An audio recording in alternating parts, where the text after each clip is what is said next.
own one of the largest ranches in California. The most cattle, the best land, and the toughest riders. But I'll tell you something, Mr. Crown. The little mission of San Sebastion is going to defeat you.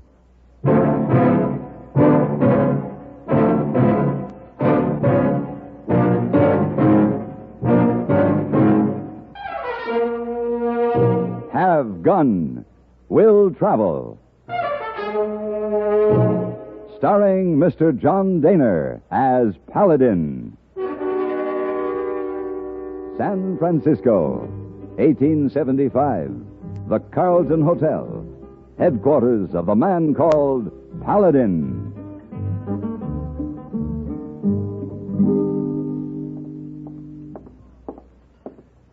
Ah, Mr. Paladin.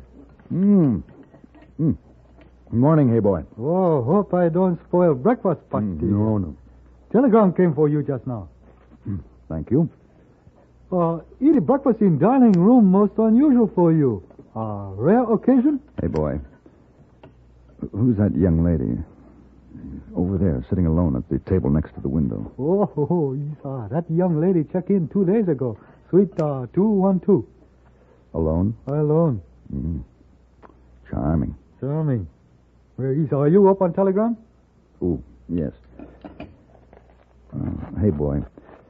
Why don't you ask the young lady if I might join her for a cup of coffee? She must be lonely. Oh, so early in the morning. Oh, yes, sir. Oh, well, rush telegram. What happened? Make social engagement. Wait a minute, hey, boy. Oh, now what happened? I've changed my mind. This telegram's from Mr. Ian Crown in San Sebastion, California. He offers a rather large sum of money. Would you send him a wire, please? Have Gun Will Travel. Yes. I'll be leaving on the next stage. What about poor, charming, lonely young lady? That'll have to wait until I return. Unfortunately, business comes first.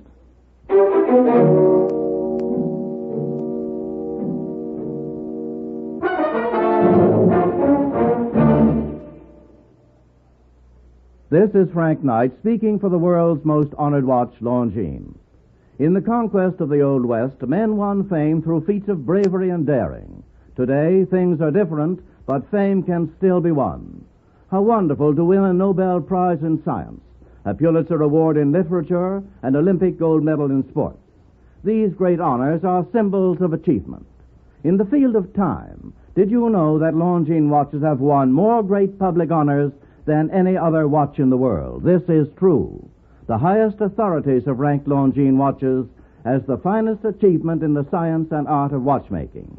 Yet the Longines, the world's most honored watch, styled with distinction, cased in precious metal, promising a lifetime of faultless timekeeping, is not costly. Many models are priced as low as $75. Visit your authorized Longines Whitnor jeweler. He will be honored to serve you.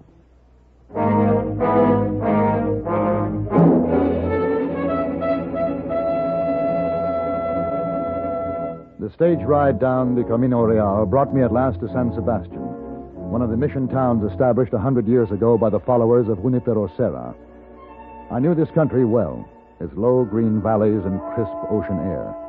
I did not know Ian Crown. I inquired at the stage office.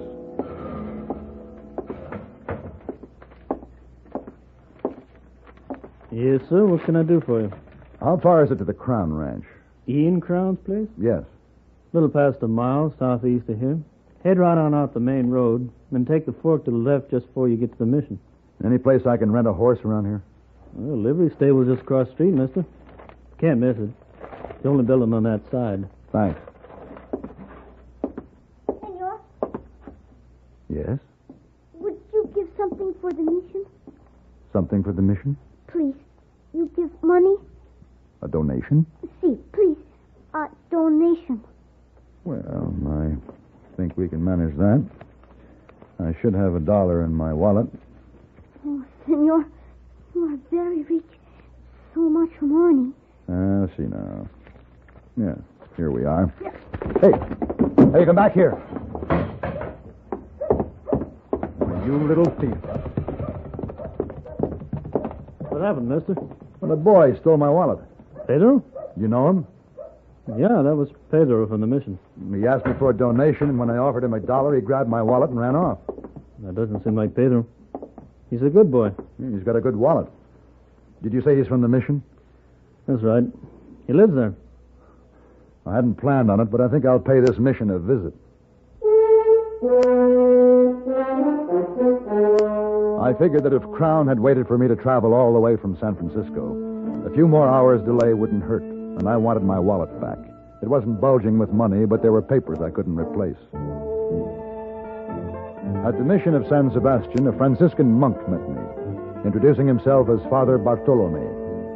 As we walked through the cool, flower-filled courtyard of the lovely old mission, I told the priest about Pedro and what had happened. He invited me to his study.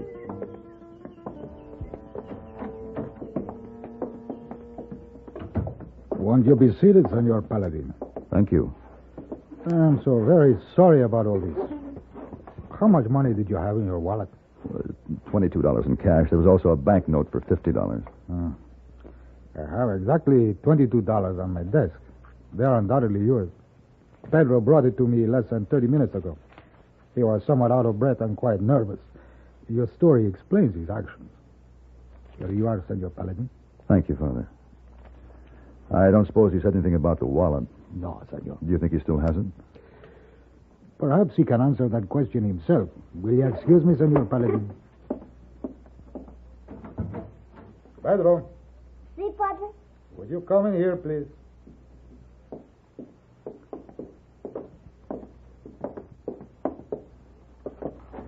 Hey, Pedro, you know why this man is here.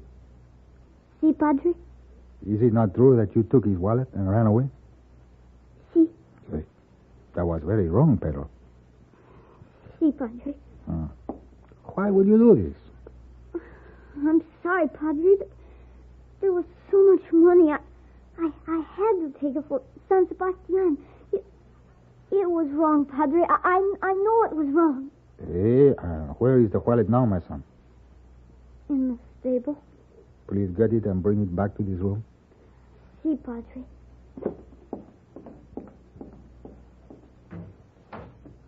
Father, I'm sorry this has happened. I hope you won't find it necessary to be too severe with the boy. No, senor. He has learned his lesson already. Well, why does Pedro beg for donations for this mission? It's by far the best preserved and the most beautiful of all the missions I've seen. Oh, si, senor. San Sebastian is the diamond of all missions. Thanks to Senor Crown. Ian Crown? Si. You know him? No, we haven't met, but I was on my way to his ranch when this happened. But what is his connection with this mission? Well, senor, several years ago, before California became a part of the United States, the Mexican government sold the missions to raise defense funds for their treasury. It was then that Senor Crown became the owner of San Sebastian. You mean Crown bought the mission from the Mexican government? Si, senor. Uh-huh. Well, most of the others wasted to ruins. This mission prospered under the skilled management of Senor Crown. But then, when President Lincoln signed a bill giving the missions back to the church, Senor Crown was forced to relinquish this mission on the land around it. He was paid for the land, wasn't he? Oh, si, senor. But he was not in sympathy with the price. To compensate for the additional payment he felt was due to him, he took the statue of our patron saint, San Sebastian, from its rightful place in this mission. He is now in his home, and he refuses to return it to us. Do you think he'll ever give the statue back to the mission? No, senor. Not unless we pay him for it. How much does he want? $2,000. An impossible sum. It would take many years to accumulate that much money. And that's why Pedro begs for donations. Our people are most anxious to have the statue returned. Well, certainly. How much money have you collected, Father? Senor Paladin, this is not a rich parish. In 10 years, we have secured only $985. Come in. I have brought the wallet, Padre. Bueno. Give it to Senor Paladin. Senor. Thank you, Pedro. I'm sorry, Senor. Please forgive me. Senor Paladin, please check your wallet for the banknote you mentioned. It's here, Father. Everything's here. Pedro. Si, Senor. At the stage office, I was going to give you a donation. You remember? Si. Would you accept this $5 gold piece for the statue of San Sebastian? Oh, si, senor. Gracias. Gracias.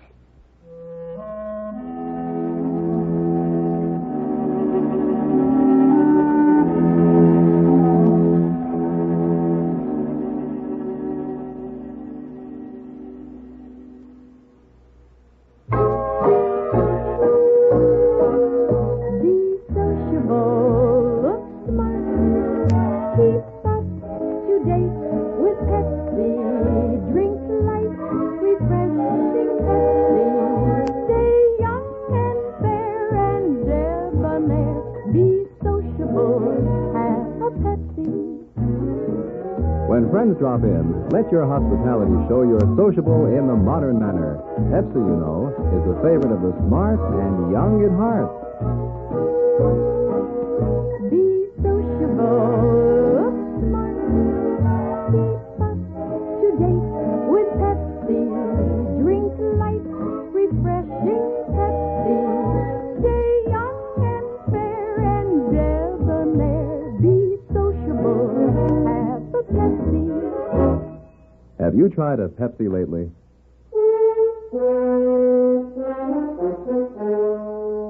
The green rolling acres that surrounded the Crown Ranch were covered with giant oaks and thousands of black Angus cattle. And a mile beyond the main gate, on a tree-studded knoll, sat the house of Ian Crown, imposing, rich, almost feudal. From my talk with Father Bartolome, I had pictured Crown as the typical elderly, austere rancher. Instead, I found a cordial man who was having more than a share of trouble with an outlaw, Sancho Fernandez. During the last 3 months, he's robbed 2 of my payroll shipments. And he's run off near 300 head of prime beef. He's got to be stopped, Paladin. I'm depending on you to bring him in. I've never heard this Fernandez before. Does he confine his activities to this part of the country? Strictly to my range. To your range? Yeah. Hasn't he been plaguing the other ranchers? No, just me. Why has he singled you out? Well, his brother used to work for me. He was killed in an accident during a cattle drive. Fernandez thinks I'm responsible. But I'm not. The man was thrown from his saddle. It was an accident. I see. Here, let me fill your glass. Huh? Oh, yes. Thank you very much. That's excellent wine. Well, thank you. We make it ourselves. Grapes come from our own vineyard. You must be proud of this ranch, Mr. Crown. It's one of the finest spreads I've seen. Yeah. Taken a lot of years, a lot of hard work to make it what it is. I'm not going to let no renegade like Fernandez start nipping away at it. Well, what do you say, Paladin? I say yes, Mr. Crown. I'll take the job. For the $1,000? Right. Well, that's good, that's good. All right, what are your plans? I don't know yet.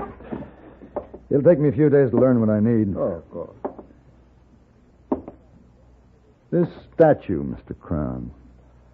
I've been admiring it. Well, that's San Sebastion, Mr. Paladin. It's beautiful, isn't it? Yeah. I was talking to Father Bartolome at the mission this afternoon.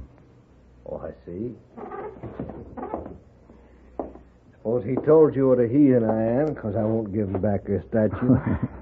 We didn't discuss your personal I'll faith. give that statue back when I get the money that's... Man. Mr. Crown. Oh, what is it, Carl? Fernandez. He stopped the stage and took the payroll money. Oh. Anybody hurt? No, he made us get out of the stage, took the money from me, and then stampeded the horses. And that's the 3rd time.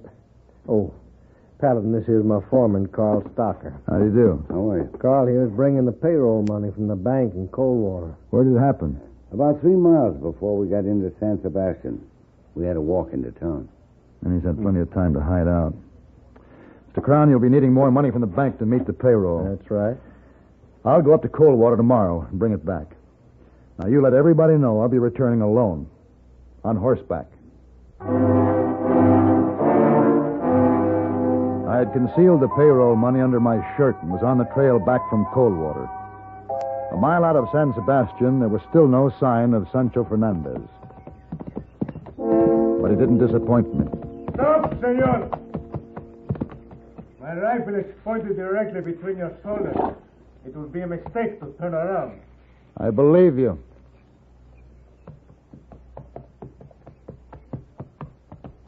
Now, drop your gun belt to the ground. Dismount and stand with your back to me. You have some money for Senor Crown. Where is it? You're well informed. Money. Where is it? In my shirt.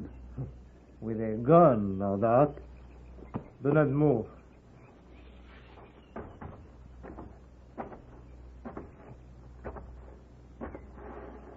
Turn around. Enough, senor. Drop the money to the ground. Careful. Now you may turn around and take a few steps away.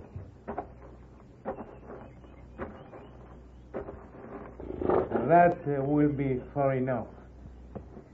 Now, you will not be needing your horse. Arre, arre. Now, just stand steady, senor.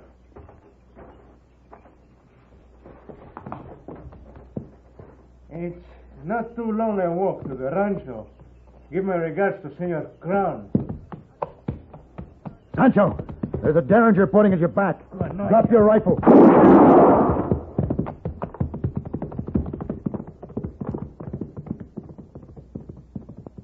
You won't get far with a hole in your back, Senor Fernandez.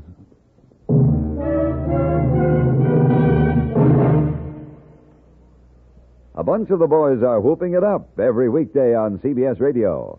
Variety spices the airwaves with fun every time CBS Radio turns them loose. The boys are Pat Buttram, Art Linkletter, and Galen Drake.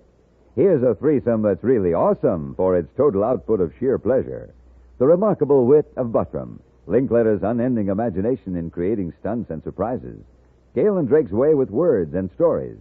Put them all together, and you have a distinctly flavored, different sound only a network could assemble for your weekday pleasure, and only the CBS Radio Network does. Listen in daily, or as often as you like. With these boys whooping it up as you move about the house, one thing that's out the window with the dust is boredom. The Galen Drake Show, Art Linkletter's House Parties from Hollywood, and Pat Buttram's Just Entertainment. One at a time or all together, they're good, clean fun in every weather. Try 'em often.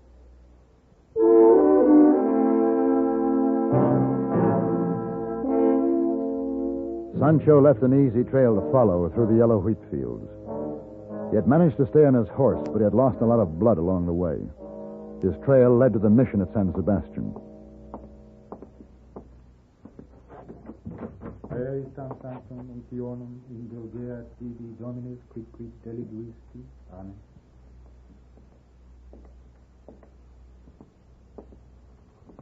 Senor Paladin. The Padres told me Fernandez was here. Really? He is dead. Let us go to my study. Why do you ask for Sancho Fernandez? Ian Crown hired me to bring him in. Are you responsible for this? We had a gunfight a mile or so out of town. He robbed me of some money I was delivering to Crown. I followed him here. He was almost dead when he arrived. He asked for sanctuary. Did he have the money on him? Si, senor. He told me that he wanted to donate it for the statue of San Sebastion. But that money belongs to Crown. I suspected that, for we are aware of Sancho's hatred for Senor Crown.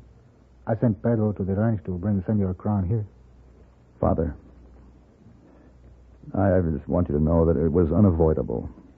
Under the circumstances, I had to shoot Sancho. Si, senor. It was bound to happen. Sancho has been misguided since the death of his brother. Senor Crown, coming. Hello, Father. Paladin, I didn't know you was here. Pedro told me Sancho was wounded. Where is he? He's dead. How'd it happen? Gunfight. He ambushed me on the trail back a ways. Ran my horse off and took the money. We exchanged shots. His horse brought him here. Senor Crown, I believe this belongs to you. That's the payroll money, Crown. Yeah. Thank you, Father. Sorry you had to get mixed up in my private affairs. Well, let's go on back to the ranch, Paladin. No, I think I'll stay here, Mr. Crown. I want to take the next stage back to San Well, Francisco. we got a little business to finish up. Yeah, I know. You owe me a check for $1,000. That's right. Well, I want you to turn my fee over to the mission. To what? And Father Bartolome, you told me you had $985 in the savings fund for the statue. Well, no, senor, there are $990. You gave payroll $5, remember? I remember. Well, here. I'd also like to donate this $10. This should bring your savings to an even 1,000.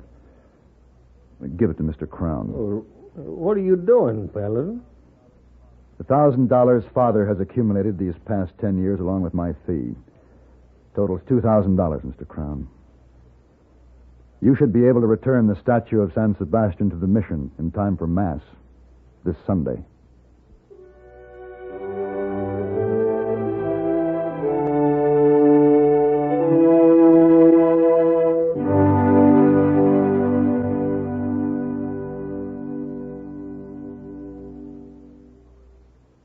Our American youths are flabby, out of condition physically and mentally. That's a strong statement, isn't it? But an organization called the President's Council on Youth Fitness, brought into being in 1956, was created because of evidence indicating that in this era of technology and science, the fitness of our young men and women has become a matter of increasing concern. This week, Youth Fitness Week, emphasizes that human resiliency springs from mental, emotional, and spiritual as well as physical elements. We should, all of us, take a close look at our community to make sure it is providing youth with the social, educational, and athletic facilities they need to develop into strong, full-rounded individuals. The mental aspect of fitness requires a sound, solid education. If you're a parent of teenagers, be sure they remain in high school through their senior year. If you're a high school student, remember that diploma is much more than just a piece of paper. Stay in school and graduate.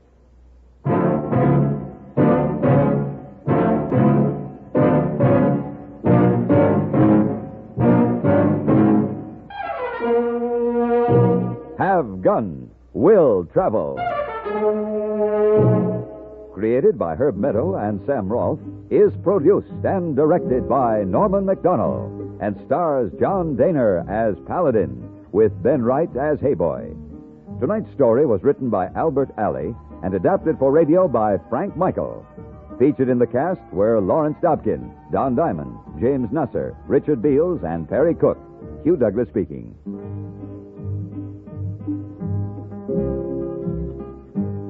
Join us again next week for Have Gun, Will Travel.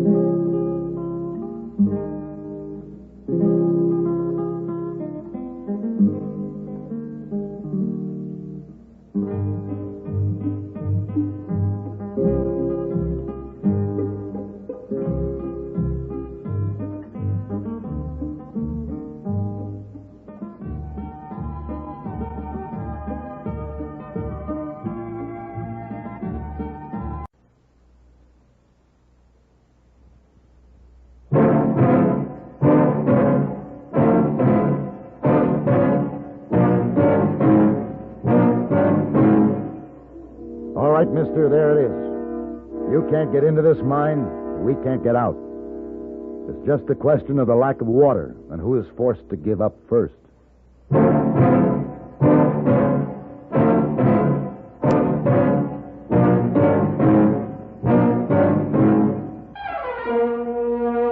Have Gun, Will Travel. Starring Mr. John Daner as Paladin. San Francisco, 1875.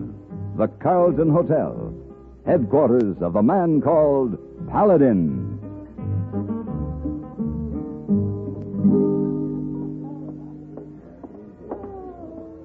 Oh, Mr. Paladin, I have a note. No, not just now. Hey, boy, later. But, Mr. Paladin, not most important. Quiet, or I'll kill you. Oh, he's pretty grumpy today. Hey, boy, over at the writing desk over there. Amber hair, green eyes, and go ask the clerk her name, quickly. Her name, Annette Vargas. Annette Vargas? Yes. It's French. Of course, she had to be French. Is she stopping here? Yes. Good. Alone? Alone. Excellent. Now, I want you to find the freshest, reddest roses in San Francisco, hey, boy. And you attach this card and take them to her suite. Oh, yes, sir. To Mademoiselle Annette from Paladin. Shall we say 8 o'clock for dinner? Sound all right? Oh, fine. You take his message now? Yes. What is it, hey, boy? Who's it from? Mademoiselle Annette. The what? She said to give it to you. Mr. Paladin, could we have a quiet dinner in my suite this evening and discuss a mutual friend? Mademoiselle Annette Vargas. Yes, sir. Can you do that? I can do that.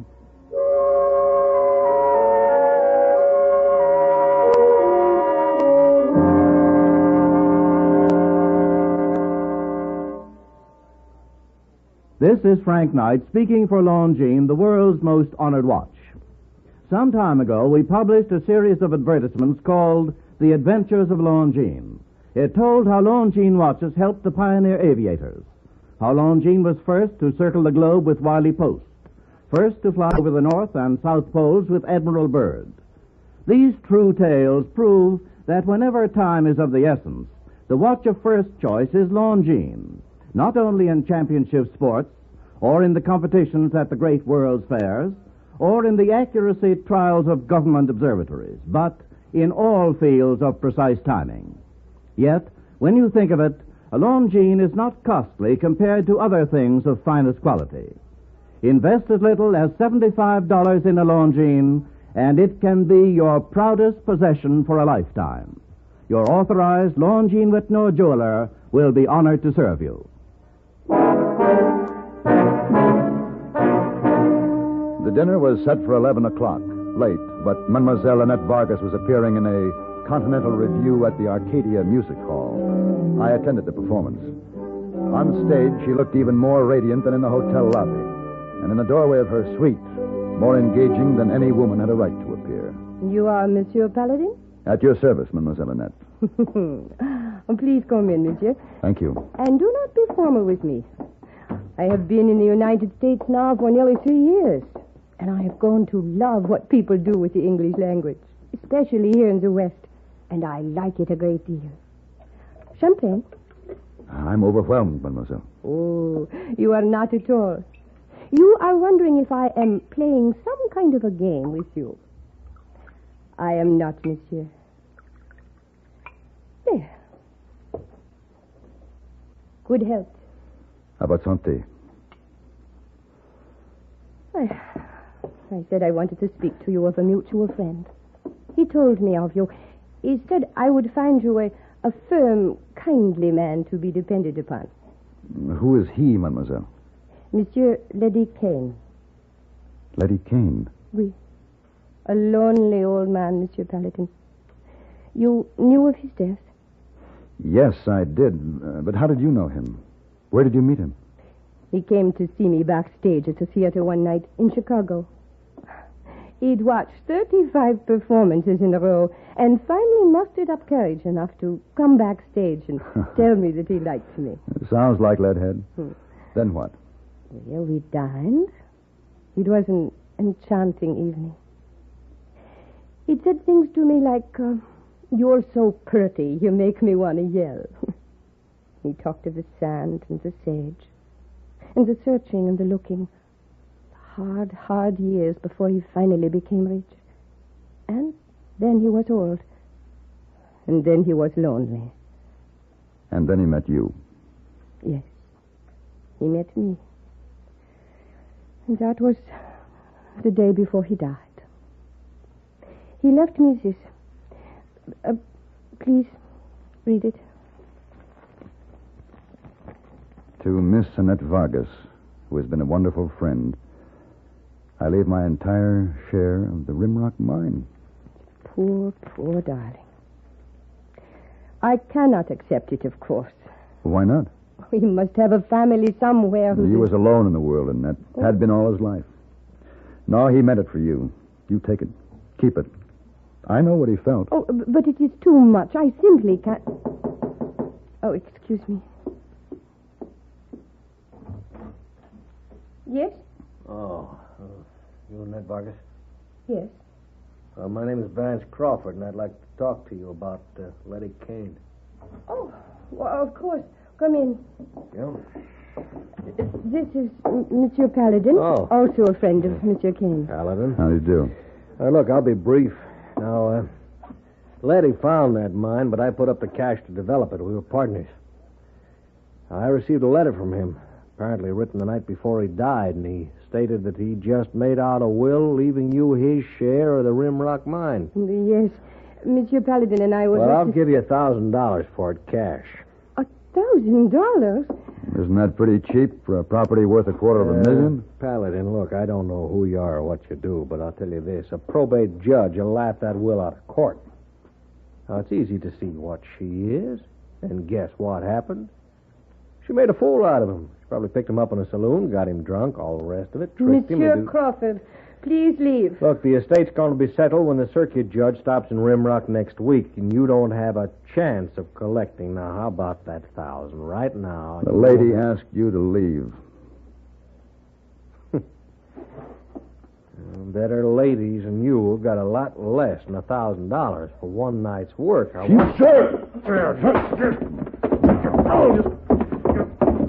out.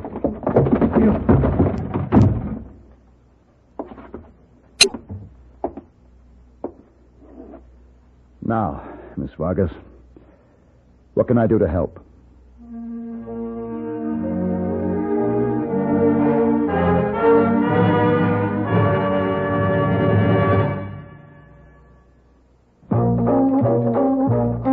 What do you need? You need lots of dollars during sicknesses. You need lots of dollars for an accident. You need the kind of protection that only Mutual of Omaha sells. What do you need? You need health insurance that pays and keeps on paying. Mutual of Omaha, hospital, surgical, and income protection insurance plans that pay liberal, long-term benefits. Here's what you need. You need dependable protection that pays promptly. Low-cost plans by Mutual Benefit Health and Accident Association. Mutual of Omaha. Call your local Mutual of Omaha agent listed in the yellow pages. Or write Mutual of Omaha, Omaha, Nebraska, for details on protection that pays and keeps on paying.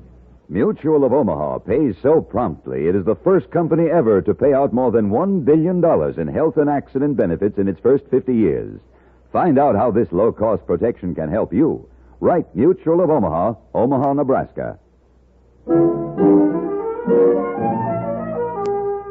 If you will carry the gun, I will be delighted to travel.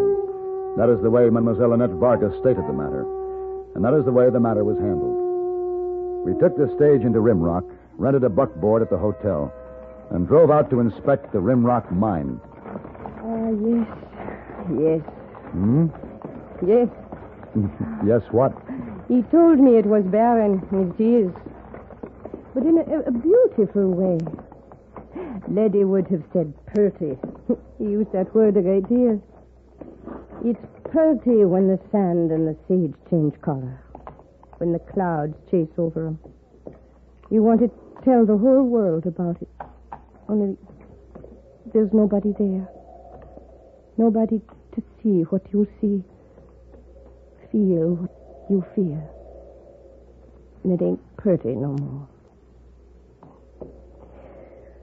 Poor dear Letty.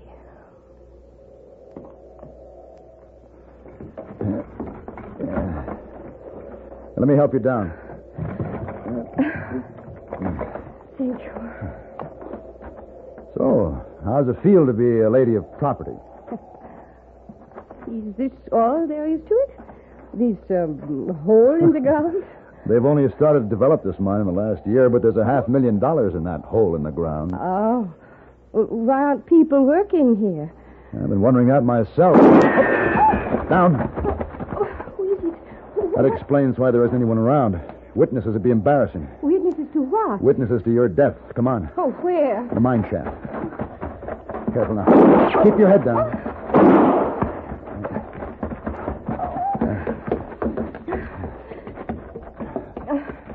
We're safe here. You all right? Yes. Yes, I think so. 3 of them. But they can reach us back here. But you had a gun, too. Why cannot you shoot them back? It'd be a waste of lead. They're using rifles. That gives them twice the range on me. Who are they? That's a good question. Who are you?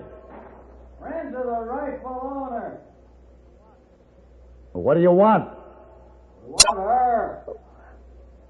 Come and get her. No hurry. I'm not going anywhere. Neither are you. Well, that's it. They can't get in. We can't get out.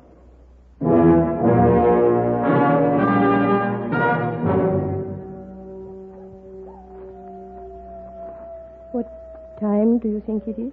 I don't know. Must be close to midnight. Monsieur, what is that? Coyote. Oh. Full moon always bothers them. Is there no other way out of the mine? A few air shafts. Too small to climb through. What can they possibly gain keeping us here? Time. Leadhead's estate is due to be settled in court first thing tomorrow. Oh, I see. And if I do not show up with the will, it will all go to that man, Crawford. That's right. We must get past them. Get out of here. We stay where you are, Annette. They'll just shoot us down running. What can we do? Come here. All right, now here. Take my gun and my hat.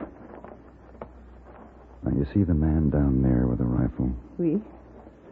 You crawl straight for him. He will shoot at me. No, he'll shoot at my hat. On this stick. And let him. And while he's watching you, I'll try to circle around behind him. I see. I go. Be careful. As soon as he's seen you, I'll start around.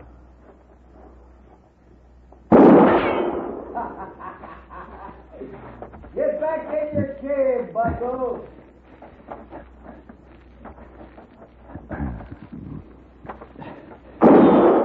Looks like it's going to be a long night.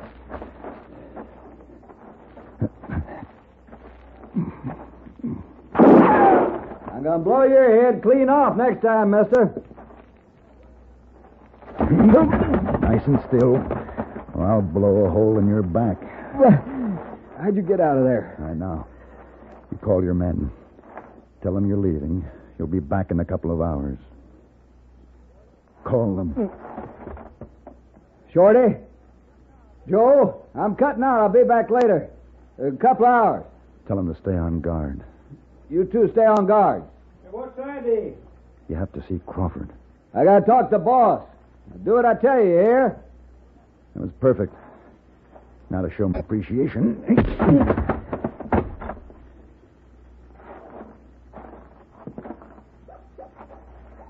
Mademoiselle Annette, Oui, monsieur. It is now safe? it is now safe.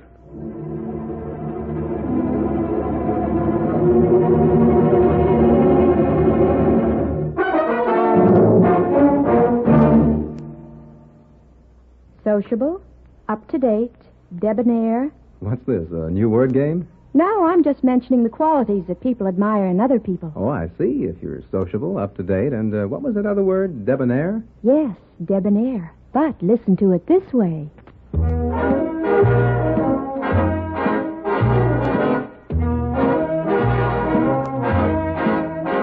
Be sociable, look smart, keep up to date with Pepsi. Drink light, refreshing Pepsi. Stay young and fair and debonair. Be sociable, have a Pepsi.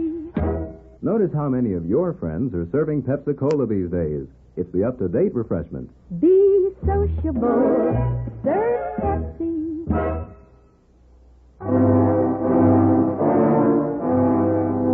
The saloon in Rim Rock was set up as a court, with a small table at one end for the judge. He was a flinty-faced man in his late 60s. The room was crowded with miners and prospectors. Order! All right, now, let's come to order. First order of business before this court is settling the estate of Leadhead Kane. All interested parties present? I believe I'm the only interested party, Judge. The name of Crawford, Mr. Kane's partner. Well, I don't see that there's anything to settle. Leadhead didn't leave any heirs, so I guess... Just a minute, Your Honor. Please, Your Honor, before you rule on this case, I'd like to be heard. Oh, who are you? My name is Paladin. I represent Annette Vargas, who is entitled to Leadhead Kane's estate by virtue of this document. Leadhead's last will and testament. Well, let me see that thing. Oh, that's a fraud, Judge. That will don't mean a thing. You just can't come in here with a piece of paper and It's say... been properly witnessed. Well, all right, Leadhead did write it, but he was tricked. And you all knew Leadhead. How many of you ever heard him talk about Annette Vargas? Any of you? Of course not. Only knew her one night. Judge, this here Mademoiselle Vargas just a cheap entertainer caught Leadhead in a trap. Which is why I say this here will should be thrown out, Judge. Can't be too much argument with that. I hereby declare... Just a minute, Your Honor. Aren't you going to hear my side? I can't see that you got one. I assure you I do, Your Honor. All right, but make it short. The question to be decided here is, was Leadhead coerced or even seduced into making this will? And it's up to you to answer that question to my satisfaction. I'll be glad to try, Your Honor, but to a jury. Well, this is no criminal case. I believe it is. Because if Mr. Crawford's charges are true, then Mademoiselle Annette is really guilty of extortion. And so am I. And extortion is a criminal offense. Are you willing to stand on that? If a jury finds against you, you admit extortion? I will. You go to jail. You and that Miss Vargas, too. I realize that, too. All right. It'll take a while to pick a jury. It doesn't have to be a full panel, Your Honor. Any 6 men or 4 men. All right, you. Hey, Judge, you over there, and you at the bar. Judge, just a minute, Judge. I don't know that this here is legal. I've never seen these men in my life. It's his neck. All right, come up here, all right.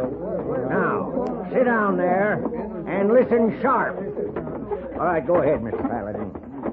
Gentlemen, I don't know anything about you, but in each one of you I see something of Leadhead Kane. It's in your eyes. Loneliness. That look was in Leadhead's eyes, too.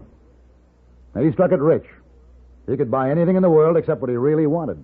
Affection, understanding, friendship. Then one night he went to a theater, and he saw a pretty girl on the stage. And he went to see her again and again until at last he met her face to face. Like you see her now. Mademoiselle Annette, will you please stand? Now, put yourself in his place that night. He had her to talk to laugh with him, to sympathize with him, to listen as he spoke of his loneliness and his despair, and to love him a little bit. Now, gentlemen, I ask each of you to be Leadhead Kane for just 1 second of that night. And then tell me, what would you have done? The same dang thing old Leonard did. Surely appreciated it.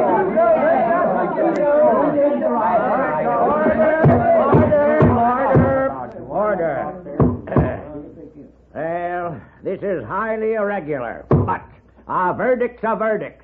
This will of Leadhead Kane's leaving his share of Rimrock mine to Annette Vargas is proper and valid.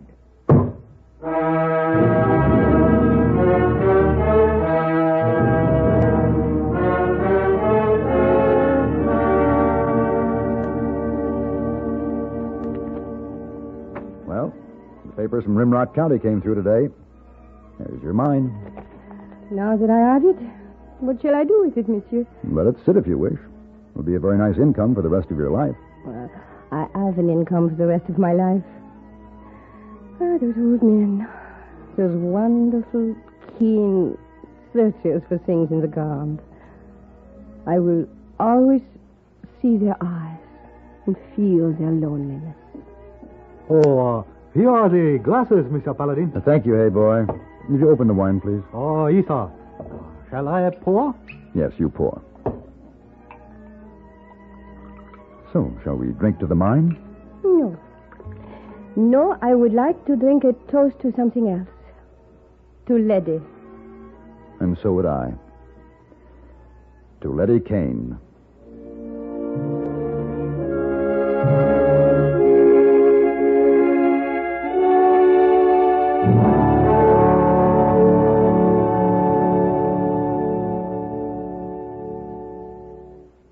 You folks who enjoy the action and suspense on Have Gun, Will Travel will want to read the tense, exciting story of Kurt Sumpf in the current issue of Look magazine. Kurt was shot at, his wife beaten by hoodlums, his son viciously taunted by schoolmates, and the town turned its back on Kurt Sumpf and his family. Why? Is it because Sumpf is a Jew in Germany? Were the bullies that attacked him and destroyed his business really just rowdy hoodlums? Or does this signal a new wave of anti-Semitic terror in Germany? Find out in Look magazine. Learn in Look how this brave family fought back. Why did American soldiers come to their aid? How did local and national authorities react to this brutality? Don't miss this chilling, behind-the-scenes story in Look of a man's lonely fight against bigotry and hatred. For a gripping story of heroism and hate, read Hitlerism in 1959, A Jew's Fate in Germany. It's in the latest issue of Look magazine at your newsstands now. Get Look today.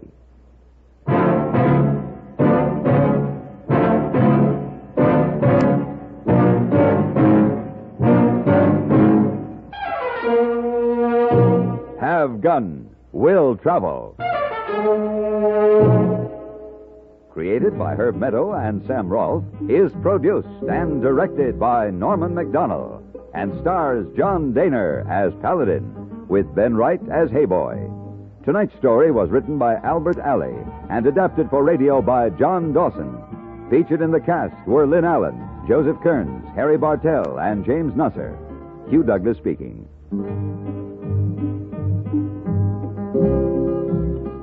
Join us again next week for Have Gun, Will Travel.